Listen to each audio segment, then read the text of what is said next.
Hello and welcome to this video series where I pit two randomly selected games from my game collection against each other. And well, basically I have no clue what types of games are going to be chosen. If they're a good game or a bad game, or if they're well known or obscure, or even what genre they're going to be. And with my current count of there still being 774 games yet to be chosen, it really can be anything or everything. And once again, I will say that this number will both go up and down as these videos continue, and that not every single game on this list is eligible for one reason or another. But despite this, there's still a whole good chunk of games here to be chosen. So let's spin this wheel and see what two games we get.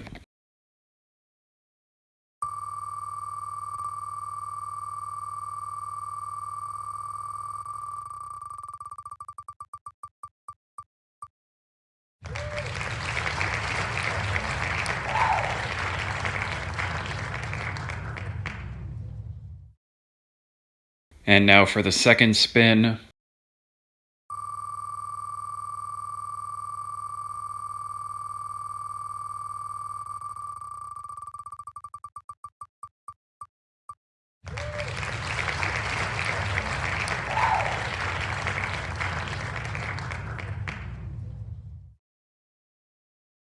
And there you have it, our two randomly selected games, Retro City Rampage and Rugrats The Search for Reptar. So starting off here with Retro City Rampage, this game is, like many others, a GTA clone, but unlike those many other titles, this is actually a clone of the 2D GTA games and not the 3D ones. And well, this 2D overhead adventure sees you as the player in Theftopolis, who's trying to be a career criminal. And well, this city is filled to the brim with a whole bunch of parodies and references, which is like the main gimmick of the game. Like seriously, within the first 5 to 10 minutes of the game, you're like meeting up with Joker to recreate the bank heist at the beginning of The Dark Knight, then becoming sworn enemies with Dr. Robotnik, then randomly killing the Teenage Mutant Ninja Turtles, then hijacking Bill and Ted's phone booth and then meeting up with Doc Brown, and then you recreate the ending of Super Mario Bros. 2, then go meet Solid Snake. And again, this is all just from memory, I'm probably missing stuff, but basically that's what this game is. It's like non-stop references with a GTA overhead 2D coat of paint over it,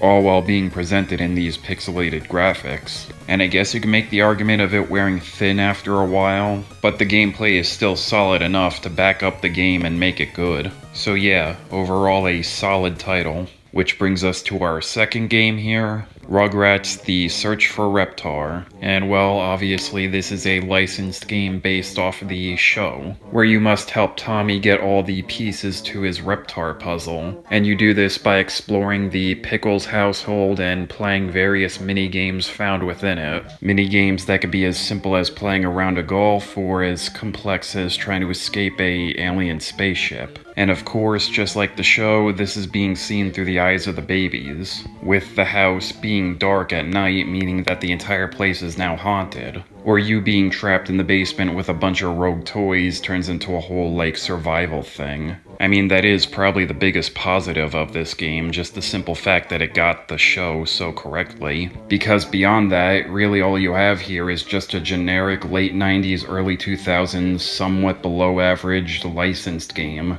A game that you know isn't the worst you've ever played, but you could definitely be playing better. And well, that's really all I gotta say about this game. Now we bring ourselves back to our two selections here, and the question of which of these two games would I rather play. Well, unfortunately, this is yet another episode where it's pretty obvious which of these two games I would pick. Since the Rugrats game, although I will say again, is not really terrible, it really doesn't have anything going for me. It was kinda just a one and done. While Retro City Rampage, I could easily see myself playing through that game again. So congratulations to Retro City Rampage, you beat a bunch of literal babies. And that concludes the video. I hope you enjoyed, and I hope to see you next time to see which two games get randomly selected next. Bye for now.